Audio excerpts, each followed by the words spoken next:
Praise the lord. దేవుని యొక్క శక్తి కలిగిన నామానికి మహిమ కలుగును గాక. ఈరోజు దేవుని యొక్క వాగ్దానము కీర్తనల గ్రంథము 32వ సంకీర్తన 10వ చరణము. భక్తిహీనులకు అనేక వేదనలు కలుగుచున్నవి, యెహోవా యందు నమ్మికయుంచు వారిని కృప ఆవరించుచున్నది అని ఇక్కడ మనము చదువుతున్నాం. ప్రియులరా, మీరు గమనించాలి, భక్తిహీనులకి అనేక శ్రమలు విస్తరిస్తున్నాయి అని ఇక్కడ ప్రత్యేకించి చెప్పడం జరిగి ఉంటున్నది. నిజమే కదా? దేవుని యందు భక్తిహీనులు అంటే భక్తి లేనివారు, దేవుని యందు భయం లేనివారు, దేవుని మాటకి లోబడని వారికి అనేక శ్రమలు అనేది విస్తరిస్తాయి. ఇప్పుడు కావాలంటే నీ జీవితం సాఫీగా జరుగుతున్నదని, అన్నీ నీకు అనుకూలపరచబడిందని ఒకవేళ నువ్వు అనుకుని సంబరపడుతూ ఉండవచ్చు.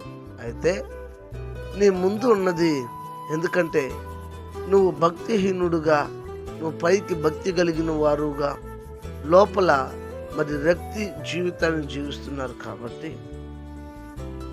మీ జీవితాన్ని చూసిన దేవుడు మీకు ప్రతిఫలం దయచేస్తాడు. అయితే ఆయన యందు ఎవరైతే నమ్మకం కలిగి విశ్వాసం కలిగి ఉంటారో వారి పట్ల దేవుని యొక్క కృప అన్నది ఆవరిస్తాడు. ఇక్కడేమో భక్తి లేకపోతే శ్రమలు విశ్రమిస్తాయి, అంటే ఎక్కువ అవుతుందని. దేవుడి యందు భక్తి కలిగిన వారు, నమ్మకం కలిగిన వారికి కృప ఆవరించబడతాదని దేవుని యొక్క లేఖనం సెలవిస్తూ ఉన్నది. అయితే నీ పరిస్థితి ఇప్పుడు ఎలా ఉంది? నువ్వు నిజంగా భక్తి పరుడు అయితే, నువ్వు నిజంగా ప్రార్థన పరుడు అయితే కృప నిన్ను ఆవరిస్తాయి, కృప నిన్ను వెంబడిస్తాయి, కృప నిన్ను బలపరుస్తాయి.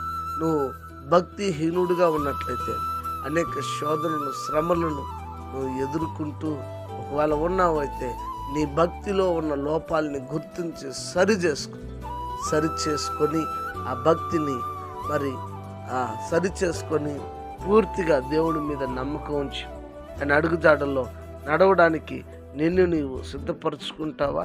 లేకపోతే అనేక శ్రమల్లోనే పడి నీవు దేవుని కృపని పోగొట్టుకుంటావా? ఏదో నీవే నిర్ణయించుకో.